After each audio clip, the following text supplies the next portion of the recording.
સુરતના વાલક પાટિયા ખાતે સૌરાષ્ટ્ર પટેલ સેવા સમાજ દ્વારા નવનિર્મિત જમનાબા વિદ્યાર્થી ભવનનું લોકાર્પણ મુખ્યમંત્રી ભૂપેન્દ્રભાઈ પટેલના હસ્તે કરાયું હતું। તો આ પ્રસંગે નાયબ મુખ્યમંત્રી હર્ષ સંઘવીના હસ્તે 31 ફૂટ ઊંચી 9 ટન વજન ધરાવતી સરદાર વલ્લભભાઈ પટેલની પ્રતિમાનું અનાવરણ પણ કરાયું હતું।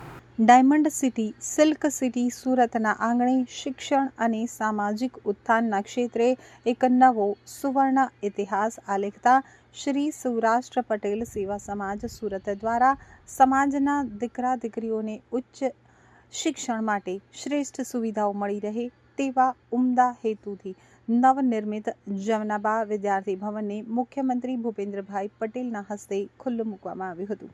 સુરતના વાલક પાટિયા મણિબેન ચોક ખાતે નિર્માણ પામેલ ભવ્ય જમનાબા વિદ્યાર્થી ભવનમાં 1000 વિદ્યાર્થીઓ માટે નિવાસ, અભ્યાસ, એઆઈ રિસર્ચ લેબ, અદ્યતન લાઇબ્રેરીની અદ્યતન સુવિધાઓ ઊભી કરવામાં આવી છે। આ સાથે જ નાયબ મુખ્યમંત્રી હર્ષ સંઘવીના હસ્તે 31 ફૂટ ઊંચી 9 ટન વજન ધરાવતી સરદાર વલ્લભભાઈ પટેલની પંચધાતુની પ્રતિમાનું પણ અનાવરણ કરવામાં આવ્યું હતું। મહાનુભાવોએ સરદાર સાહેબની પ્રતિમા સમક્ષ પુષ્પાંજલિ કરી હતી।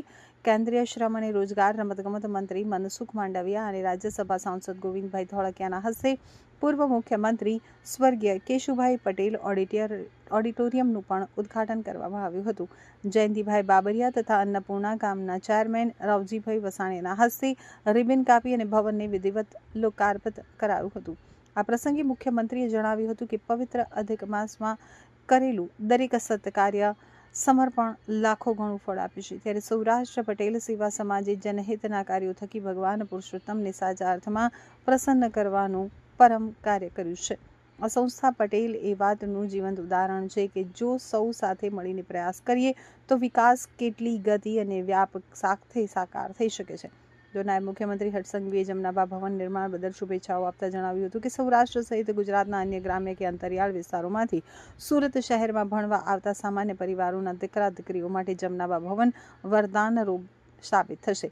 યુવાઓને હવે શહેરમાં મોંઘા ભાડાથી ફ્લેટ રાખીને રહેવું નહીં પડે, પરંતુ અહીં ઘર જેવા સંસ્કારયુક્ત વાતાવરણમાં રહી અને તેઓ પોતાના અને પરિવારના સપનાઓ સાકાર કરી શકશે, એમ જણાવી તેમણે ભવન નિર્માણના દાતાઓ, ટ્રસ્ટીઓ અને પાટીદાર અગ્રણીઓને બિરદાવ્યા હતા।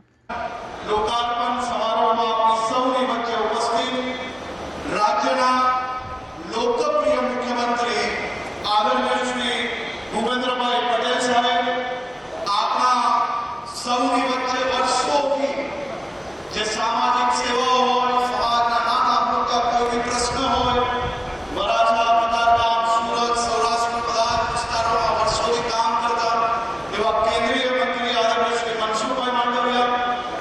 સુરતમાં સૌરાષ્ટ્ર પટેલ સેવા સમાજ દ્વારા નવનિર્મિત જમનાબા વિદ્યાર્થી ભવનનું લોકાર્પણ સમય મુખ્યમંત્રી ભૂપેન્દ્રભાઈ પટેલ, નાયબ મુખ્યમંત્રી હર્ષ સંઘવી સાથે કેન્દ્રીય મંત્રી મનસુખ માંડવિયા, ગુજરાતના કૃષિ મંત્રી જીતુ વાઘાણી, ઉર્જા અને કાયદો રાજ્યમંત્રી કૌશિક વેકરિયા, આરોગ્ય રાજ્યમંત્રી પ્રફુલ્લ પાનસેરિયા સાથે નાગરિક સંરક્ષણ મંત્રી કમલેશ પટેલ, વિધાનસભાના ડેપ્યુટી સ્પીકર પૂર્ણેશ મોદી, સાંસદ મુકેશ દલાલ, અમરેલીના સાંસદ ભરતભાઈ સુતરિયા, આણંદના સાંસદ મિતેશભાઈ પટેલ, પૂર્વ કેન્દ્રીય મંત્રી દર્શનાબેન જરદોશ, અગ્રણી વલ્લભભાઈ સવાણી, પદ્મશ્રી મધુર સવાણી, શ્રી સૌરાષ્ટ્ર પટેલ સેવા સમાજ સુરતના પ્રમુખ કાનજીભાઈ ભલાણા, ઉપપ્રમુખ સવજી વેકરિયા તથા ધારાસભ્યો, મહાનુભાવો, સામાજિક રાજકીય અગ્રણીઓ, અગ્રણી ઉદ્યોગપતિઓ તેમજ વિશાળ સંખ્યામાં વિદ્યાર્થીઓ અને વાલીઓ ઉપસ્થિત રહ્યા હતા।